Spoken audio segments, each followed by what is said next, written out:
Steve, Alan's youngest little brother, The brat.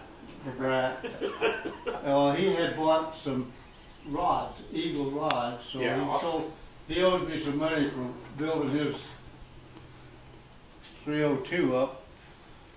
So he gave me the rods for that, and I put them in there, and they balanced it. He balanced, this guy over there, Dave English is his name, and he balanced that whole motor, and it was run like a top, except I've put some big exhausts out the side, the 3-inch exhaust brakes, and I take the cap off when I'm drag racing, and it's really loud.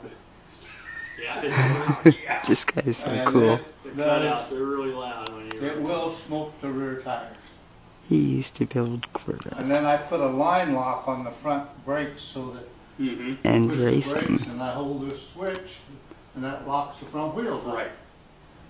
My God, that you can sit there, and I don't know how fast. I don't watch the speedometer, but I sit there in the highway tires. They just sit there. The car won't move, and it'll just like blue smoke, like it's got something on fire. It's fun. That's the way to do it. Yeah. You click the "I'm out of here" button. Yeah. You had nitrous on it there for a little bit too, didn't you? I still got it on. Oh, you do? Yeah, I still got it Oh on. my God. You run very much of it, or you just motor only? The nitrous? Yeah. Just a motor. Yeah. It's 150 horsepower. And that's why I turned 91 mile an hour in the 8th mile. Yeah. I was doing 82 before with just regular straight gas. Oh, and you got that much out of it? An extra 10 miles an hour? Yeah. Yeah. Snort. Yeah. Yeah. Yeah. And it sets you back. It sets you back in the seat. Yeah. This thing's good. That guy put a screeching halt to everything. Well, what kind of is it a Harley? Well, actually, yes and no. Yes and no. What it is, it's a one-off frame, which means it's set over for big wheel, big back tire, and it's stretched and it's raised, and it's the front steering head is kicked forward a little bit. Oh, that is pretty. Man, you've come a long way on this. Well, I've been just kind of adding things. A lot of stuff is not fastened. I just got Yeah. it sitting on here for getting things together. Oh, I like the way that front fender. That's a nice fender. Yeah, when I get it fitted on there, I'm Oh yeah. only gonna give it about half an inch. Yeah. That's neat. It doesn't need much. And it matches the rear fender. It's got that ducktail. Yeah. Huh. But the motor itself is 110 cubic inch. Oh, okay. And it's not an American Harley motor. Yeah. And the transmission is an American Baker 6-speed. So that helps out quite a bit. Oh, yeah. And of course the frame itself is a soft tail. Yeah. And I'm going to run a single solo with spring. Oh, it's going to be so soft. It will. I could just take a nap on riding this thing. Yeah. Yeah, That's neat. Be interesting. This, when I forget how, I was about 12 or 13 years old, and Don Martineau that lived there in Cove Orchard, he bought from a guy had a 1950 Harley, Mm-hmm. and the front hydraulics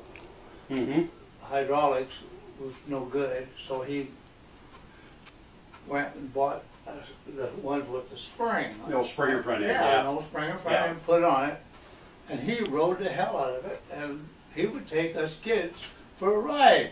Oh. And we went Yeah. to Cherry Grove, and out there for some reason, I can't remember, it's been a long time ago, and my God, we come back from Cherry Grove just a flying low, you know, and it was fun. Kids. I enjoyed it. He had, It's like that. he had the big seat on it, you know. Yeah. Well, one day there in Cove Orchard, we was down at George Ward's. He had a house there. He was an older fellow. I don't know how old he was, but he was way up in age. And we were going to go up to the neighbor kids. this friend of mine, Dave Yates. Mm-hmm. So he said, well, Joe, he says, just get, it had the crash bars on the back. Mm-hmm. He says, just put your feet in them crossbars. And he says, lean over and take a hold of it like that. He said, I'll give you a ride up there. Oh no. I said, okay. So he got on it, had it started, and I got on in the back. And damn, we got up onto the highway, and he went, whoop, you know, Yeah. and my hand went, yeah. And then when he shifted gears, took, I got it. Oh my God. I damn near went over backwards. Who knows, you know, Yeah. the damage it could have caused. Wow. Yeah. Me. I was lucky. That's Damn. why parents always yell to kids, don't you do that. Because they already did. Yeah. Yeah. So then I didn't ride it anymore. With him. It's like that guy with the Corvette in Gaston. Remember when Mom had the Ace? And he gave us a ride. His name was Cy. You remember him? Oh He yeah. had that '63 Corvette. Yeah, from Portland. We wanted to ride in that car, little Stingray, and he took us out. It used to be the Alpine Lodge. Mm-hmm. Went out that way and would pass when cars were coming and just scared the daylights out of us. I can imagine. Oh my God, it Damn kids. was. We were shaking. When we were telling him, "My God, Mom, he almost hit a car head on." Just go right around, you know. You got your money's worth in that. Yeah, we did. Whoa. We were probably 8 years old, 9 years old, and just.